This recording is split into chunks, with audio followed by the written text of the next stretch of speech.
السلام عليكم ورحمة الله وبركاته. مشاهدينا الكرام، مرحبا بكم. أنا أم عبدو، وهذه قناتي أول مرة نفتتحها للقصص والحكايات القديمة والحديثة، والذي فيها عبرة والذي نعتبر منها كثير في حياتنا اليومية. كان يا مكان في قديم الزمان وسابق العصر والأوان، كان راجل اسمه عمي أحمد، رجل متوسط في العمر. كان عنده حانوت مواد غذائية أو دكان مواد غذائية. كان طالع على السلم ويسمر في واحد البلاكة، تجي واحد العجوزة عاقبة: السلام عليكم عمي أحمد. وقال لها: وعليك السلام ورحمة الله وبركاته. قلت: وش راك دير هاك تشوفي؟ قال لها: نسمر في بلاكة. قلت: انا ما قريتش يا وليدي، بصح ماذا بك تقول لي وش مكتوب في هذيك البلاكة؟ بدا يضحك، قال لها: درك ها ما عرفكش وش مكتوب هنا في هذه البلاكة؟ درك نقول لك. قال لها: مكتوب كيد الرجال فقط. بدات تضحك هي، قالت له: يا حسراه، وين يبان كيد الرجال قدام كيد النساء؟ قال لها: نساء وش يديروا النساء؟ واش يديروا نسا؟ راينا اللي يجوز، كلمتنا اللي تجوز، والمراه خدامه عند الراجل. قالت له: شوف، زمان طويل والايام بيناتنا ونشوفوا كيد نساء والله كيد الرجال. معليش، تغيبت 3 أيام 4 أيام، جات تشري عليه، جابت معها واحد البنت ما شاء الله تبارك الرحمن، الشعر صفر والعين خضراء والطول والزين والبهاء. السيد شافها عينيه خرجوا: خالتي، بنت من؟ وين تسكن؟ شكون باباها؟ قالت: اسكت اعطيني كيلو سكر وسكت خليني. قالها: تعيشي والله غير عجبتني ونقصت الحلال وانا باغي نتزوج بيها على سنة الله ورسوله. قالت له: هذه ماليها الفوق.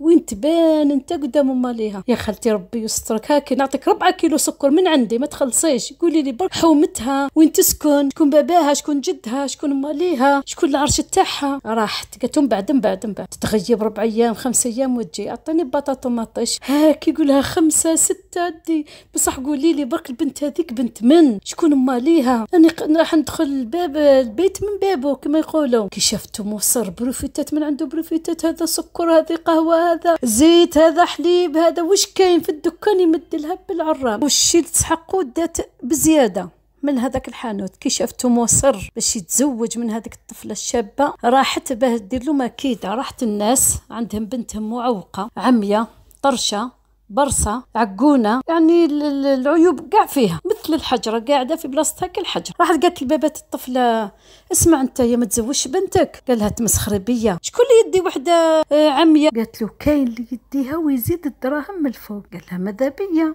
احنا نتمناو غير الخير، جيبيه. راحت ليه، دارت روحها تقضي. يا خالتي. قال لها: واش درتي في القضيه؟ قلت: واش من قضيه؟ دارت روحها ما على بالهاش. قال لها: واش من قضيه الطفله؟ اخي قلت لك هضري لي ماليها وين تسكنوا، هضري لي مع ماليها. قلت له: انا في الحقيقه هدرت بصح ما شكيتش يقبلوا بك. قالت له: قريب نبوس اليدين والرجلين وانا نحلل ما حبوش، بصح انا نديك نوصلك لبابها. اداتو، راحوا داو النوار والقاطو والدنيا والزغاريت والفرحه. جيناكم خطابه بالحسب والنسب. المهم بابات الطفله قالوا: شوف يا وليدي، انا نصارحك من الاخر، بنتي ماهيش تاع زواج، انا بنتي مشلوله. الاخر يضحك يقول له: قابل يا عمي قابل، هاك على بالي دير لي في العراقيل غير باه ما تبداليش. الاخر يقول له: يا وليدي والله العظيم بنتي عمية. والاخر يقول له: قابل.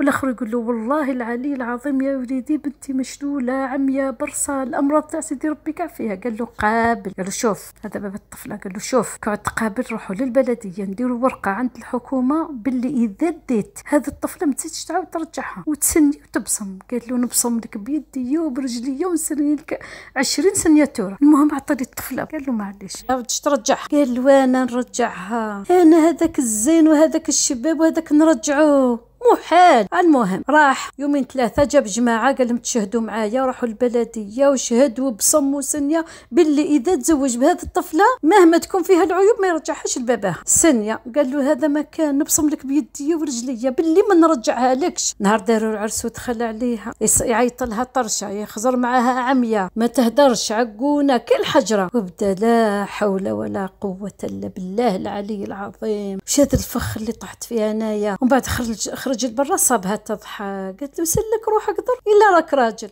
رجع البنت لباباها، هذا ما كان. ورينا الرجوله تاعك، ورينا كيد الرجال كيفاش داير. ماشي صمرت بلاكه في الحانوت تاعك في الدكان تاعك وقلت كيد الرجال ما كانش كيد النساء. درت فيا الثقه وجيت معايا وانت ما عم بالكش واش من دار انا رايحين، دار هذيك البنت الشابه ولا دار ناس واحد اخرين. ما علينا. الغدوه جات لي صابته حزين في الحانوت. واش تحوسي؟ قالها واش تسحقي؟ بسيتيني. قالت له جيت نسكي. قالها قولي والله حتسلكيني. قالت له ايه. قالها نعطيك واش بغيتي سلكيني. كيفاش نرجع الطفله لباباها؟ قال لي كنت ترجعها نضربك نقلت لك. قالت له ساهل ساهله مهله الحكايه. كيفاش؟ قال لها سهله مهله. قالت له روح فرش لها حدا المسجد يا خيا عمية ورفدها يا خيا كالحجره ما تسمع ما تشوف. قعدها حدا المسجد وحط لها طاسه في يدها يجوا ليها يصلوا باباها خوالها خاوتها فاميلتها جيرانهم يعقلوها يروحوا يقولوا لباباها بنتك هي حدا المسجد. باباها ينصدم تجيه صدمه ويعيط له. اسمع انت يقول لك انا زوجتها لك ليك بنتي وش راهي دير حدا الجامع؟ انت واش تقول لها؟ قول لها ما انا ديتها باش تخدم عليا باش تطلب دراهم وتجيبني باه تعيشني. عجبكم الحال هاي تطلب وتجيب لي في الدراهم، ما عجبكمش الحال ادوا بنتكم ويا دار ما دخلك الشر. قال له بيان سور ما عجبناش الحال حنا ماناش طلابين حنا ناس بالشان والطبع. ما لا قال له ادوها انا ديتها. كاش واحد يتزوج بوحده معوقه وطرشه وعمياء انا ديتها اساسا باه تطلب وتجيب لي دراهم باش تخدم عليا. هذا هو الهدف تاعي من هذا الزواج. بعد جات لي قال لها داوها ماليها. قالت له شفت كيفاه سلكتك؟ شوف الشرط تاعي ما تعطي لي والو. هذيك البلاكه اللي علقتها قدام باب الحانوت روح نحيها ودير بلاكه واحده اخرى وكتب كيد النساء. راح قال لها ندير لك 10 بلايك ماشي غير بلاكه واحده. وبدا يدير لها في الجهه هذه بلاكه في الجهه هذه بلاكه في الجهه هذه بلاكه. كيد النساء كيد النساء كيد النساء كيد النساء. واش ناخذوا العبره من هذه الحكايه؟ ناخذوا العبره باللي الانسان ما يجريش وراء اي حاجه تعجبه. لازم يخمم لازم يشوف العواقب. لازم يعرف باللي الدنيا ماشي غير شهوات ونزوات. الدنيا فيها امور بزاف لازم يخملها العبد قبل لا يبدا فيها.